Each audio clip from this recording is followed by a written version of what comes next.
o Fed houve aquela sinalização de que se o payroll de agosto e de setembro vierem fortes, existe um espaço para elevar os juros e retirar parcialmente todos os estímulos.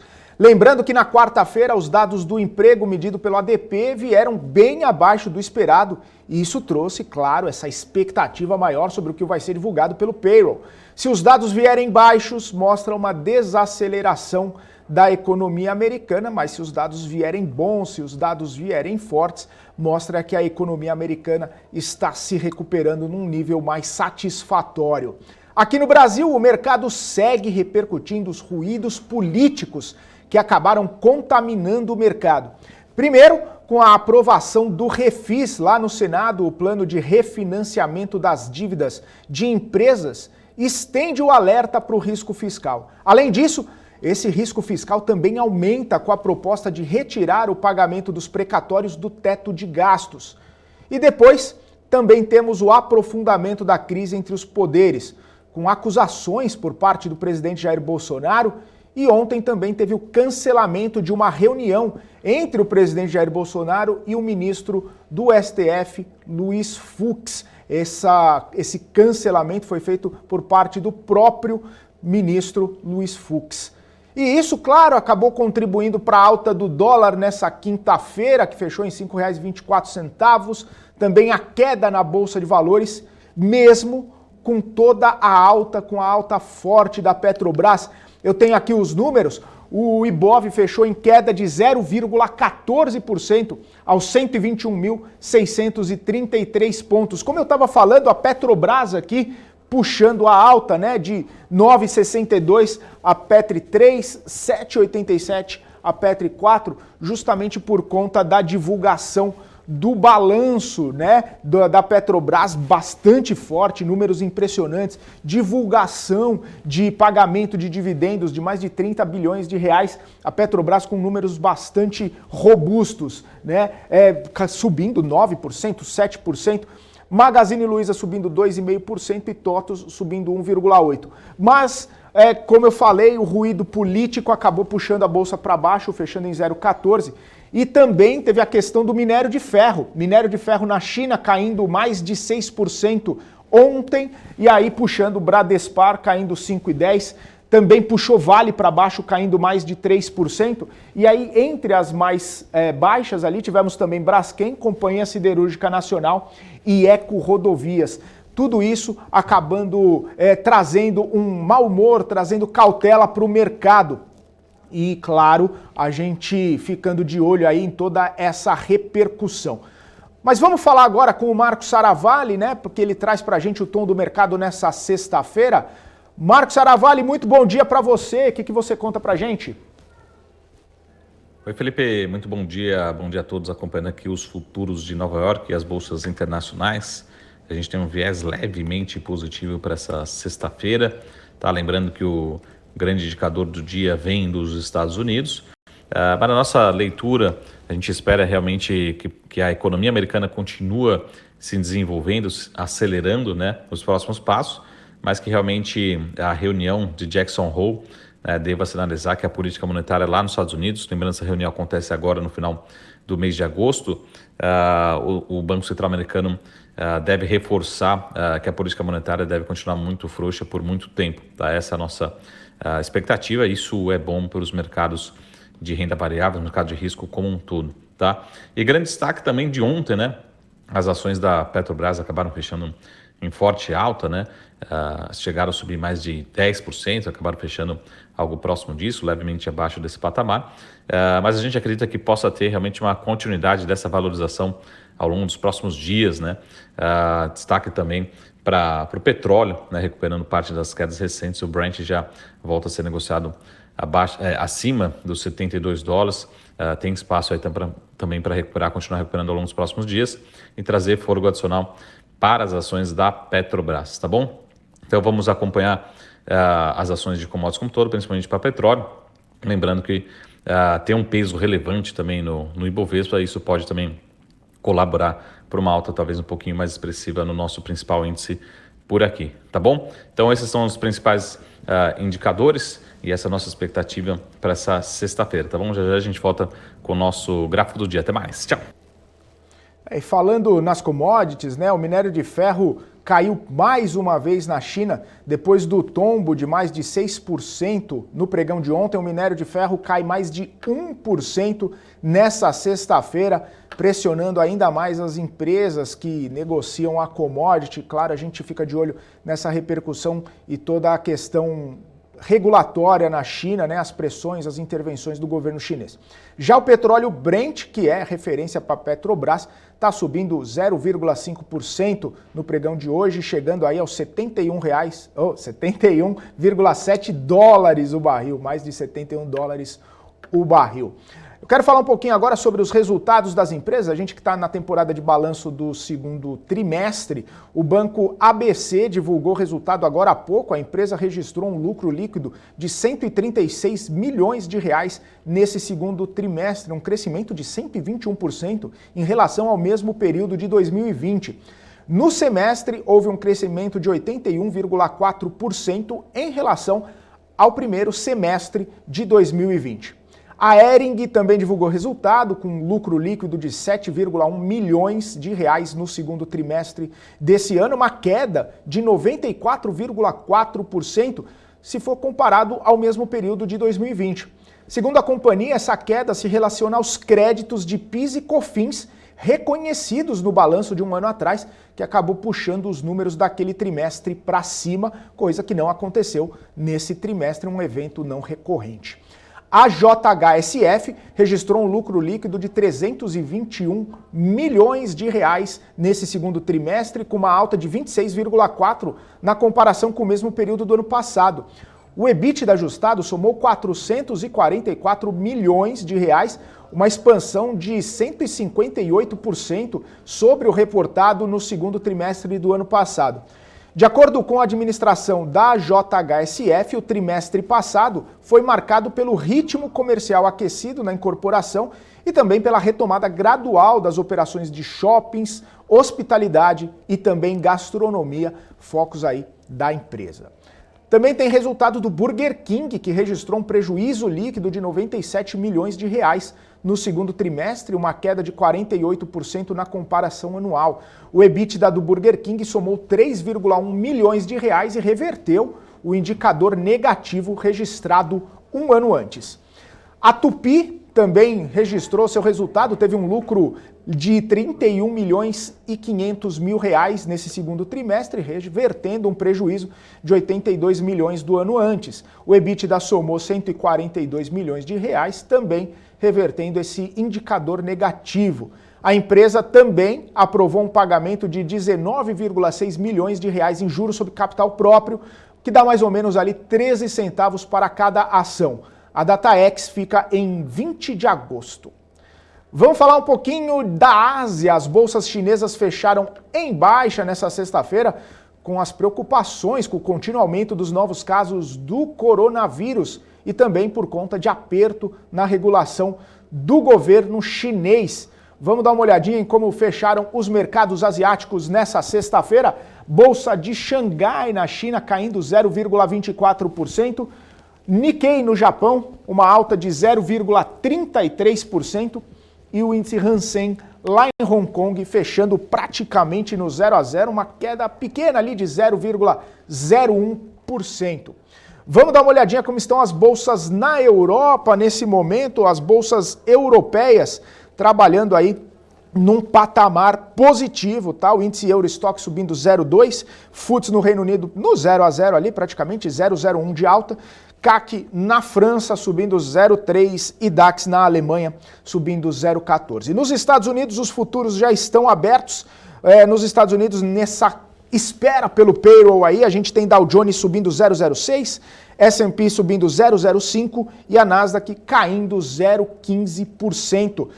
Bolsas operando mistas nos Estados Unidos nessa expectativa pelo payroll que sai daqui a pouquinho, 9h30 da manhã.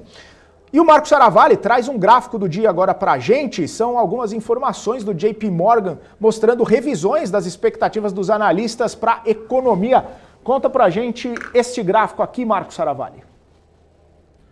Aqui no nosso gráfico do dia, a gente vê algumas informações disponibilizadas pelo JP Morgan, né, mostrando um pouco o indicador que chama-se FRI, seriam revisões positivas, né, das expectativas dos analistas e também algumas surpresas positivas em relação à economia, comparando os mercados emergentes com os mercados desenvolvidos, né, principalmente o mercado americano e Europa, mostrando que os mercados emergentes estão em um melhor momento. Isso pode trazer um otimismo e um fluxo para os mercados emergentes no curto e médio prazo, né? Já que por aqui, mercados emergentes, Brasil, Turquia, outros países, mesmo alguns países asiáticos, a gente está tendo boas surpresas positivas, né? Principalmente nessa temporada de balanço e também no cenário macroeconômico ainda com revisões para cima, tá? Então, bom indicador aqui, mostrando grande potencial para os mercados emergentes, pelo menos momentaneamente, em relação ao cenário macroeconômico, em relação também aos balanços corporativos, tá bom? Então esse foi o nosso gráfico do dia. Tenham todos uma ótima sexta-feira, um ótimo final de semana e a gente se vê em breve. Até mais. Tchau. Tchau, tchau, Marcos Saravalli. Um ótimo fim de semana para você também. Vamos então aos destaques corporativos, porque a JBS firmou um acordo com a segunda maior empresa de aquicultura de salmão da Austrália para adquirir todas as ações emitidas pela empresa australiana. E esse negócio movimentou cerca de 1 bilhão e 600 milhões de reais. O CAD aprovou a joint venture entre a subsidiária da Minerva e a Greenland, na China, que vai atuar com importação, distribuição e processamento de carne bovina in natura de origem brasileira e de outros países também lá no território chinês, ou seja, o CAD aprovando aí toda essa movimentação. Uma notícia importante também do dia é que a Americanas SA confirmou que seus assessores financeiros mantiveram contato preliminar com os assessores da Marisa para uma eventual oportunidade de fazer negócios entre as empresas. A conversa entre a Americanas SA e a Marisa já vinha sendo comentada no mercado ali, haviam rumores, haviam boatos, mas a Americanas diz que neste momento não existe qualquer tipo de formalização de negócios entre as empresas. Falando ainda sobre a Marisa, a empresa contratou a assessoria Lazard para otimização da estrutura de capital. Essa assessoria ela vai avaliar algumas alternativas para otimizar, inclusive, a unidade de negócios M-Bank, que é a unidade aí de negócios da Marisa, ou seja, a Marisa querendo fazer uma otimização na sua estrutura de capital, contratando empresas. Deixa eu dar uma olhadinha quem está nos acompanhando nessa manhã de sexta-feira, já deixar o meu ótimo dia para vocês, já deixar o meu alô, o meu abraço para o Alexandre Cyber, que está aqui no nosso portal bmcnews.com.br, para o Peter Santana, falando uma bela manhã de sexta-feira a todos. Até os pássaros acordaram cantando mais alto hoje. Pois é, sexta-feira tem esse efeito sobre todo mundo, né, Peter? O Sandro Figueiredo falando bom dia, sextou. E bom dia também para quem está nos acompanhando no nosso YouTube, para o Elcio Santos. O Peter Santana que está lá e está aqui, joga nas 11. Rodrigo Rosim falando aquela sexta chique show para todo mundo. Diego Paganini, bom dia, Diego. Um abraço para você, meu amigo, tudo de bom. Rodrigo Segala, o Daniel Pagnin também. Karen Kaxur, bom dia. Rodrigo Segala, ó, o Rodrigo Segala falando que está assistindo de Liverpool, lá no Reino Unido. BMC, o melhor jornal do mercado de sempre. Ó, obrigado, Rodrigo, um abraço para você aí em Liverpool. O Marco Salomão está aqui também, desejando um ótimo dia. O Leandro Teixeira, o William Souza, o Anderson Economista, falando que estava sem aparecer aqui, mas bom dia para todo mundo. Enfim, deixem o like, façam como o Peter Santana, façam como o Marcos Salomão, façam como Anderson Economista, deixem seu like aqui pra gente chegar a cada vez mais pessoas na nossa programação. Esse é o nosso BMC Pre-Market. E como todas as manhãs, vamos falar com ele, Guga Almeida, que já está aqui conosco para começar esse nosso bate-papo. Guga, seja muito bem-vindo mais uma vez aqui com a gente, um ótimo dia para você.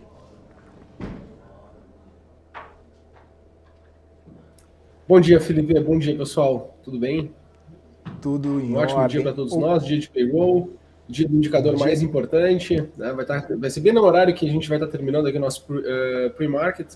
Então, vai ser bem interessante aqui o dia de hoje. E encerra, né, aqueles 2 pontos que eu considerava principais para essa semana, que era a decisão do Copom, veio na quarta-feira. Nós tivemos um mercado em queda, mas que não perdeu as nossas mínimas que nós tínhamos no dia 13 e no dia 4. E hoje nós temos payroll, e aí meio que termina, né, toda essa tensão importante e esses ajustes dessa semana que começou, querendo ou não, com um perfil, né, um ânimo ali bem interessante.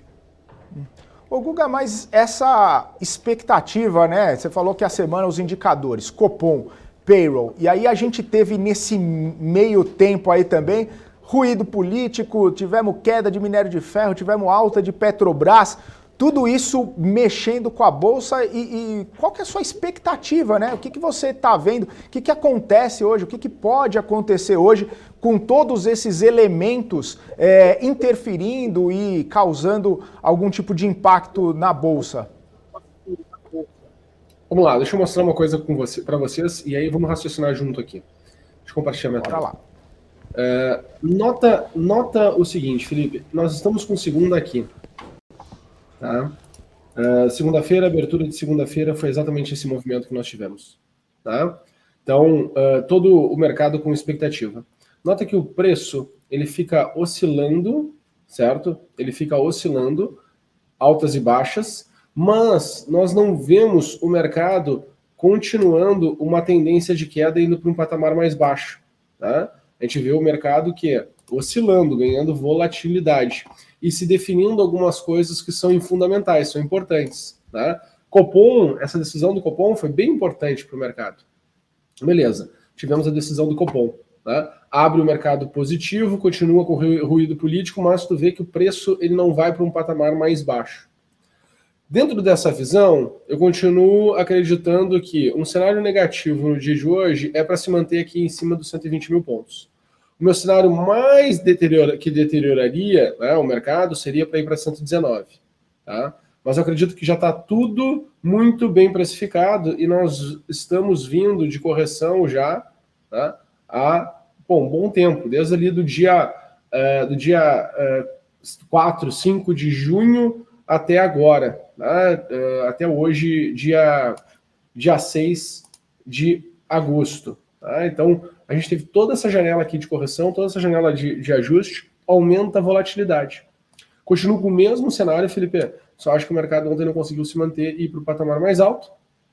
Então, estou enxergando hoje para voltar aqui para 120, 550 e num tom positivo, voltar para cá, ó, 122.500, 123 mil pontos, no mais, né, positivo 123.800, tá? Então, ao meu ver, a gente vai trabalhar dentro dessa região aqui, tem que esperar que as janelas de oportunidades apareçam nessa região. Olhando para mais longo, né, um pouco mais afastado, a gente, né, vinha conversando aqui sobre as situações dos bancos principais, eu mostrava que eu ainda não estava confortável naquele nível de preço, que poderíamos ter uma janela um pouco maior de correção, exatamente isso que veio acontecendo. Então, eu acho que, assim, não tem nenhuma grande surpresa, né? A única coisa que pode estar acontecendo é que o mercado não está subindo alinhado com aquilo que a gente gostaria, tá? Mas não teve nenhuma grande surpresa nova, ao meu ver, tá? Dentro do que o mercado já estava acompanhando, já estava olhando, é mesmo tá faltando uma notícia para inverter aqui esse fluxo que ainda continua num fluxo, né, de ajuste, ainda continua num fluxo aqui de correção. Certo. Ô Guga, só queria deixar uma coisa bem registrada aqui. Ontem a gente estava conversando sobre a expectativa do mercado em relação à Petrobras e eu até anotei aqui, ó, fiz uma anotação aqui, Guga falando movimento de Petrobras, isso antes do mercado abrir, hein? O movimento da Petrobras pode chegar a R$ 29,30 nos próximos dias. Aí, só para bater o fechamento da Petrobras ontem, Petrobras ordinária fechando em R$ 29,27 e a preferencial R$ 28,35. Só para deixar registrada aqui a análise do Guga Almeida, que fez ontem para a gente. E muito bom, hein, Guga? Bateu, não foram nos próximos dias, nem nas próximas semanas, foi justamente no mesmo pregão que você fez a análise. Entendi. Não, é legal, né? O mercado ele estava desenhado para que pudesse ter esse tipo de comportamento, seria onde os participantes de fato teriam um estímulo maior para negociar, e foi ali, né? Foi ali naquela região mesmo, e essa vamos assim dizer, magia, né? Essa é a beleza da geometria comportamental, eu consegui entender mesmo aonde o mercado tem as suas assimetrias, aonde ele tem as suas possibilidades de ter as suas distorções de preço. Eu fico bastante contente por poder estar conseguindo compartilhar uma visão e de certa forma, né, com tranquilidade, compartilhar aí os cenários para todo mundo. Maravilha, Guga. Ô, Guga, eu separei, estava dando uma olhada nas empresas que soltaram resultado ali, algumas empresas que tiveram alguma movimentação ontem. A JHSF soltou um resultado bem interessante ali, inclusive foi o resultado que fez com que a empresa tivesse uma alta ontem, em meio a tantas quedas do setor de construção e incorporação. A JHSF foi uma que teve até um resultado interessante. Pode dar uma olhadinha para a gente, por favor? Claro. Vamos lá, né? O que eu estou vendo aqui em JHSF? Para mim, a gente teve aqui toda uma janela, né, de ajuste aqui da JHSF para cima, tá? A gente não estava conseguindo aqui desenrolar, né, e ter um movimento mais intenso de alta. O mercado ele corrige em 2 etapas, certo? E volta a ganhar ânimo de alta. O que eu estou com expectativa para JHSF, Felipe? Eu tenho uma expectativa que ele possa voltar aqui para a região de 9,10, tá? Essa é a minha expectativa, que possa voltar para a região de R$ 9,10. Entendi. Ô, Guga, vamos dar uma olhadinha em outras empresas aí, por favor? Queria que você desse uma olhada na Magazine Luiza, né, que ontem acabou estando ali entre as mais altas do pregão. Pode dar uma olhadinha para a gente, por favor? Claro. Vamos lá, né? A Magazine Luiza ela voltou para o meu pior cenário. O que nós tínhamos aqui, até no dia que ela teve a aquisição, né, a última aquisição dela, a gente fez aqui a análise, né? É interessante isso, porque o mercado ele vai correndo, né, nas expectativas positivas de que, puxa, agora vai embora, né? Se anima, até porque ela já vinha num processo de alta nos últimos 39 dias, então ela estava subindo aqui 30%. E tinha exatamente fechado aqui em 24,40, né, 24,35 por aqui, ela tinha fechado o ciclo, tá? E aí o que fez Magazine Luiza? Tinha a correção que ela tinha, se por acaso viesse rápida, ela não ia ser pequena. A gente tinha até traçado isso aqui ao vivo no pre-market, né? Que era uma correção onde nós tínhamos o quê? Nós estávamos olhando como é que tinha sido o último movimento de baixa de Magazine Luiza, né? Então, as expectativas eram que pudesse voltar com uma amplitude, né, nessa mesma proporção. E, de fato, foi o que aconteceu, tá? Apesar de ontem ter sido uma das maiores altas, né, foi apenas um repique. O que eu preciso que Magazine Luiza tenha agora, né, é um repique um pouco mais intenso, um pouco mais forte, quem sabe voltar ali para R$ 21,40, R$ 22, ou seja, é um movimento muito mais forte do que ele teve ontem, tá? Tentar continuar a tendência de baixa, algo semelhante ao que aconteceu aqui, algo semelhante ao que aconteceu aqui atrás, algo semelhante ao que aconteceu aqui, para aí sim a gente conseguir criar uma nova projeção, tá? Para aí sim nós conseguirmos enxergar para onde pode ir, tá? E aí o próximo rally de alta de Magazine Luiza, dá para esperar que podemos ver o Magazine Luiza ir lá para 28,07. Por hora, eu acredito que ela chegou aqui no seu fundo nessa casa de R$20, tá? Eu volto a olhar com bons olhos aí para a Magazine Luiza e aí a gente tem que acompanhar as cenas dos próximos capítulos para ver como é que ela vai se desenrolar aqui em cima dessa região aqui de R$20. Show. Ô, Guga, só para a gente encerrar aqui, finalizar no nosso horário, o Helder está perguntando se você pode dar uma olhadinha em Tupi, que divulgou balanço também, divulgou resultado forte aí, segundo o Helder. Legal. Vamos lá, né? Também, Tupi, o que nós tivemos, gente, né, em Tupi? Acho que ela não conseguiu se desenvolver para o próximo grande rally de alta, porque o movimento que nós temos para Tupi para cima depois, o ganho de força de Tupi, é para ir para 50 e 70, tá? Ao invés dela tá conseguindo se desenvolver para cima, ela está vindo para o meu pior cenário. Porque o meu pior cenário, eu estou fazendo o mesmo exercício que foi feito ali em Magazine Luiza, né? eu estou fazendo aqui a minha medição, qual é o tamanho da amplitude que eu tive aqui na janela de correção, e estou projetando aqui também o meu pior cenário, que seria voltar aqui para a região de R$ 20,85, tá? Então, ela para mim aqui está chegando nessa região. O investidor ele tem que mirar uma possibilidade de alta, né, um pouco mais intensa, uma possibilidade de alta e quem sabe para ir buscar esses 50 e 80, o que permite com que tenha uma exposição menor na carteira, né, para conseguir bater a sua meta, e tem que entender que isso deve ser para os próximos 12 meses, entre 12 e 24 meses, né? Então tem que fazer uma projeção aí também no tempo, criar uma expectativa dentro do tempo que tenha aí essa possibilidade de mudança de patamar, e tem que esperar, né, que as coisas vão se desenrolar aí nos próximos 12 a 24 meses. Maravilha, fechado então, Guga. Obrigado aí pelas suas análises, obrigado mais uma vez por estar aqui conosco toda essa semana, e a gente espera você segunda-feira, semana que vem, já voltando com tudo aí também. Bom fim de semana e, mais antes disso, ótimos negócios nessa sexta, Guga. Um abraço. Ótimos negócios para todo mundo, bom descanso, aproveitem a família e nos vemos na segunda. Valeu, um abraço, tchau, tchau. Valeu, um abraço, todo mundo aprecie com moderação. Vamos lá então, tô continuando com a nossa programação aqui no BMC Pre-Market, daqui a pouquinho eu vou entregar para Paula Moraes, que já está chegando com o BMC News. Só queria registrar aqui um abraço para o Rui das Neves, para o Emerson Duarte, Rafael Félix, a Larissa Valdívia que está aqui, Paulo Ricardo, J. Alves, Giancarlo falando direto de Houston, olha só que audiência internacional, hein? O Helder, já falei com ele aqui, pedi para olhar Tupi, na verdade. O Luiz Orzabal, muito bom o comentário aqui, viu? Falando bom dia para os Arrascaetas da BMC, olha só, time de craques, de Arrascaeta, grande de Arrascaeta. O Oswaldo Gomes, o Rafael MPK, enfim, todo mundo que está nos acompanhando nessa sexta-feira, um ótimo dia a todos, bons negócios, fiquem bem. E eu quero chamar aqui na minha tela ela, Paula Moraes, que já está preparada para conduzir o BMC News aqui, trazendo todas as informações que repercutiram, que vão repercutir, a gente de olho no payroll. Paula, ótimo dia para você, vou me despedindo, até daqui a pouquinho, meio-dia e meia. Até daqui a pouco, Felipe, obrigada, pode deixar que a gente vai continuar aqui acompanhando, meio-dia e meia, a gente volta a se encontrar. Obrigada, Felipe, um beijo para você. Valeu.